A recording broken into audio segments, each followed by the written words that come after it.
তারাপীঠের আগুনে এখনো নিখোঁজ কয়েকজন। হোটেল লাগোয়া যে পুকুর, সেই পুকুরে ডুবুরি নামিয়ে তল্লাশি চলছে, কারণ গতকাল জ্যোতিগৃহ হোটেলের মধ্যে আটকে পড়েন অনেকেই এবং তারা বাঁচতে পাইপ বেয়ে নামেন। সংখ্যা মিলিয়ে দেখা যায় যে অনেকের হদিশ পাওয়া যাচ্ছে না। তারপরে পাশের পুকুরে ঝাঁপ কিনা তা খতিয়ে দেখতে এবার ডুবুরি নামিয়ে তল্লাশি। পুকুরে তল্লাশি সিভিল ডিফেন্স কর্মীদের। আমার সঙ্গে সেখান থেকে সরাসরি অক্ষয় রয়েছেন প্রতিনিধি। অক্ষয়, এই তল্লাশি চলছে, কি আপডেট পাওয়া যাচ্ছে? কাউকে উদ্ধার করা সম্ভব হয়েছে? কারো খোঁজ পাওয়া গিয়েছে?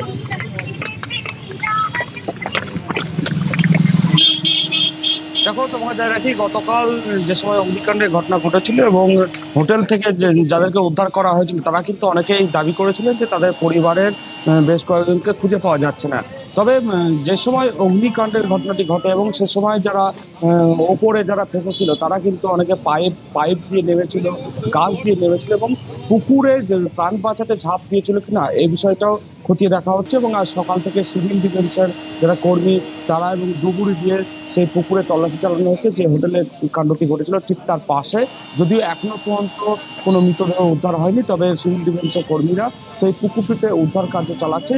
যদি কেউ প্রাণ বাঁচাতে সেই পুকুরে ঝাঁপ দিয়ে থাকে এবং তার মৃতদেহ যদি সেখানে থেকে থাকে সেই বিষয়টি নজর দিতে এবং সেই বিষয়টি খতিয়ে দেখতে সকাল থেকে সিভিল ডিফেন্সের কর্মীরা সেই পুকুরটিতে উদ্ধার কাজে কাজ চালাচ্ছে। বেশ, ধন্যবাদ।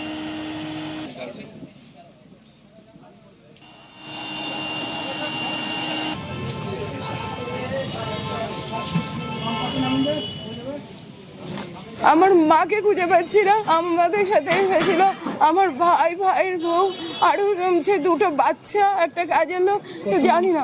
আমরা 1 আর 2 ছিলাম না, আমি কাউকে খুঁজে পাচ্ছি না।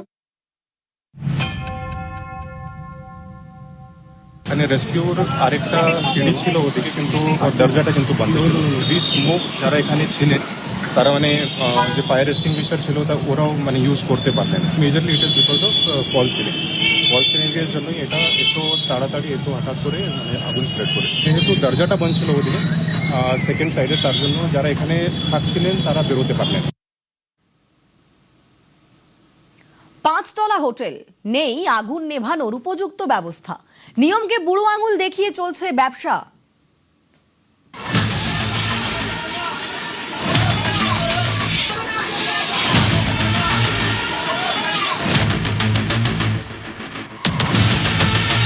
আমার মাকে খুঁজে পাচ্ছি না। আমরা 1 আর 2 ছিলাম, কাউকে খুঁজে পাচ্ছি না। তীর্থ করতে গিয়ে মর্মান্তিক মৃত্যু। তারাপীঠে হোটেলে আগুন, ঘুম ভাঙার আগেই শেষ একাধিক প্রাণ।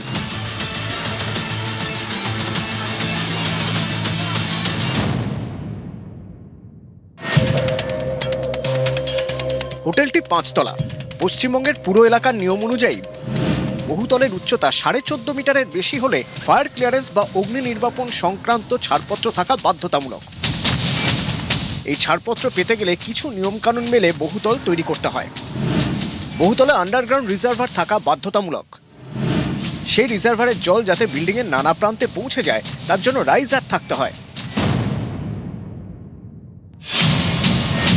এই হোটেলে যে অগ্নি নির্বাপক ব্যবস্থা তা যথাযথ ছিল না, এই নিয়ে প্রথম থেকে প্রশ্ন উঠছে।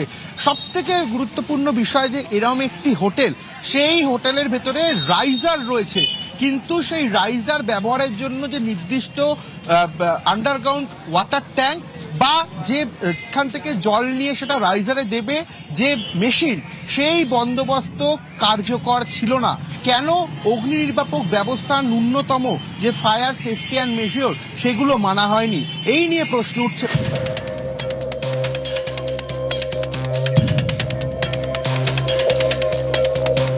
অগ্নি নির্বাপন সংক্রান্ত নিয়মকানুনের পরের ধাপ হল স্প্রিংকলার। আগুনের তাপ স্প্রিংকলার পর্যন্ত পৌঁছলে তা জল ছেটাতে শুরু করে। আগুন লাগলেও টের পায়নি আবাসিকরা, কারণ আগুন লাগার পর যে ফায়ার অ্যালার্ম বাজার কথা সেই অ্যালার্ম বাজেনি। তাহলে কি ভেতরে কোনো ফায়ার অ্যালার্ম নেই? এর পাশাপাশি প্রত্যেকটি হোটেলের জায়গায় এরকম ধরনের হোটেলে স্প্রিংকলার থাকার কথা, যেখান থেকে অটোমেটিক জল স্প্রে করে আগুন নিয়ন্ত্রণে আনার কাজ করা হয় এরকম ধরনের হোটেলে। সেই জায়গায় কোনো রকম স্প্রিংকলারও ছিল না এই হোটেলের ভেতরে। বহুতল তৈরি করতে হলে এমার্জেন্সি ফায়ার এক্সিট রাখতেই হবে। তারাপীঠের এই জ্যোতিগৃহে এমার্জেন্সি ফায়ার এক্সিট ছিল, কিন্তু স্থানীয়দের দাবি সেই গেটে তালা দেওয়া ছিল, চাবি কার কাছে কেউ জানে না। বেনিয়ম, অব্যবস্থা, গাফিলতি, এরই বলি হলেন পুণ্যার্থীরা। নিউজ 18 বাংলা। দুটো হোটেলের মাঝে এক হাত দূরত্বও নেই। এক হোটেলের ছাদে দাঁড়িয়ে অনায়াসে ছুঁয়ে ফেলা যায় পাশের হোটেলের দেওয়াল। কোনো কারণে এক হোটেলে আগুন লাগলে পাশের হোটেলে তা ছড়াতে বেশিক্ষণ লাগবে না। অপরিসর এলাকায় দমকল কিংবা উদ্ধারকারী দলের কাজ করাই দায়। একের পর এক বেআইনি নির্মাণ, যেন যৌতুকগৃহের জাল তারাপীঠ শহর জুড়ে। আমরা ইতিমধ্যে যে হোটেলে দাঁড়িয়ে আছি ছবিটা শুধু দেখাবো। এই হোটেল থেকে অন্য হোটেলের যে জায়গা ঠিক হাফ হাতও নয়, হাফ হাতেই ছুঁয়ে যাচ্ছে অন্য হোটেলের দেওয়াল।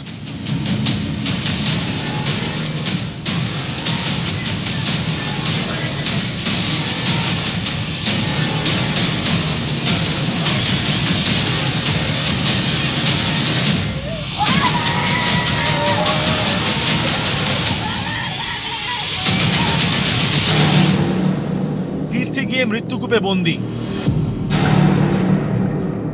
পুণ্যার্চনে গিয়ে ঝলসে পুড়ে মৃত্যু।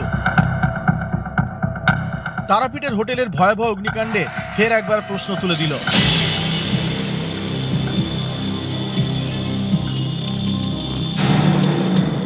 এভাবে আর কতদিন, আর কত প্রাণ গেলে তবে ফিরবে হুঁশ?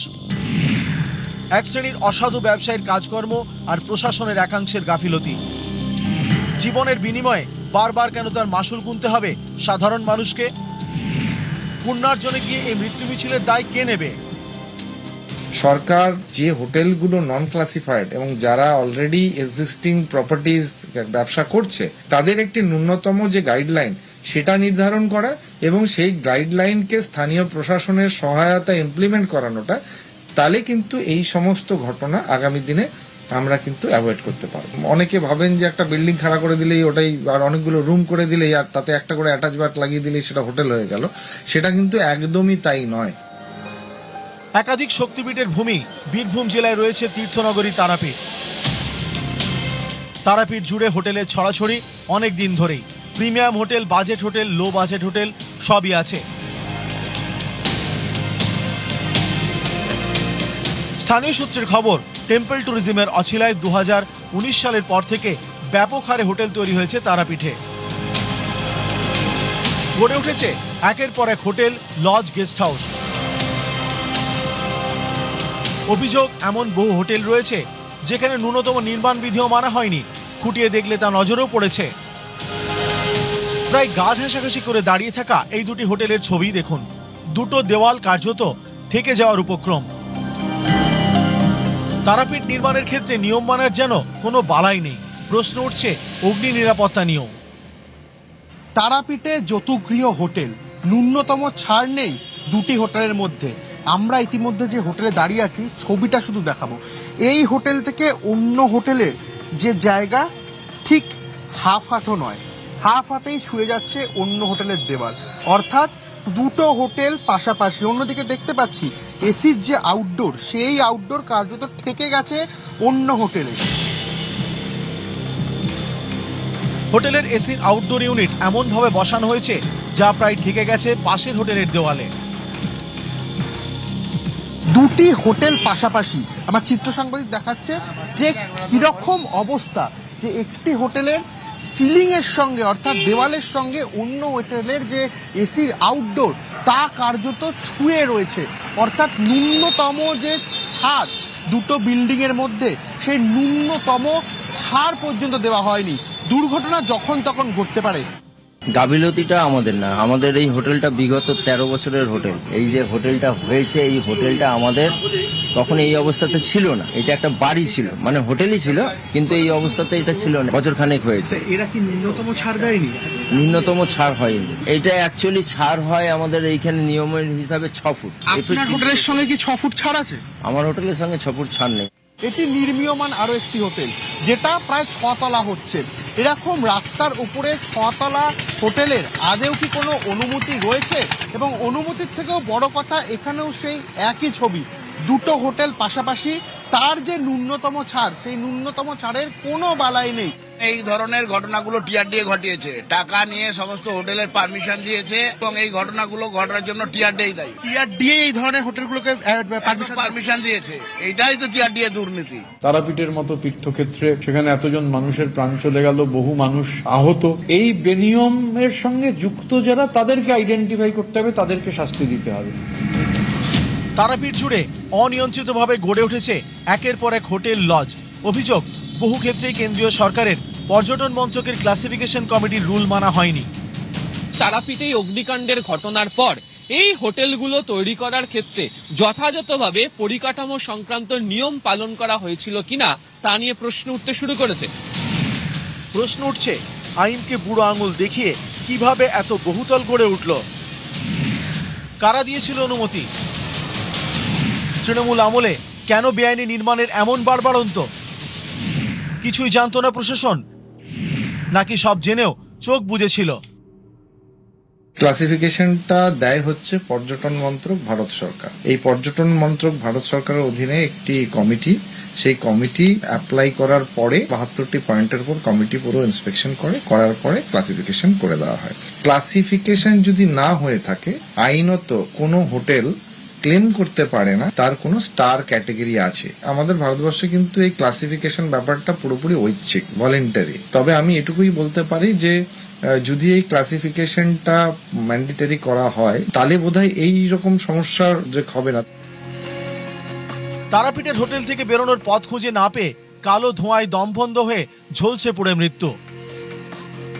যা মনে করিয়ে দিচ্ছে গত বছর এপ্রিলে বড়বাজারের হোটেলের অগ্নিকাণ্ডের 14 জনের মৃত্যুর ঘটনাকে। বিদেশিনী গানে রবীন্দ্রনাথ ঠাকুর লিখেছিলেন, তোমায় দেখেছি মাধবী রাতে, আর তারাপীঠের এই বিদেশিনী হোটেলে ভোরবেলা বেঘরে মৃত্যু দেখলেন পুণ্যার্থীরা।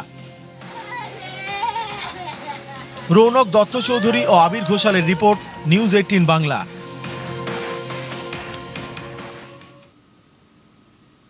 তারাপীঠে অগ্নি ও বৈদ্যুতিক নিরাপত্তা অডিটের নির্দেশ দিয়েছে বীরভূম জেলা প্রশাসন।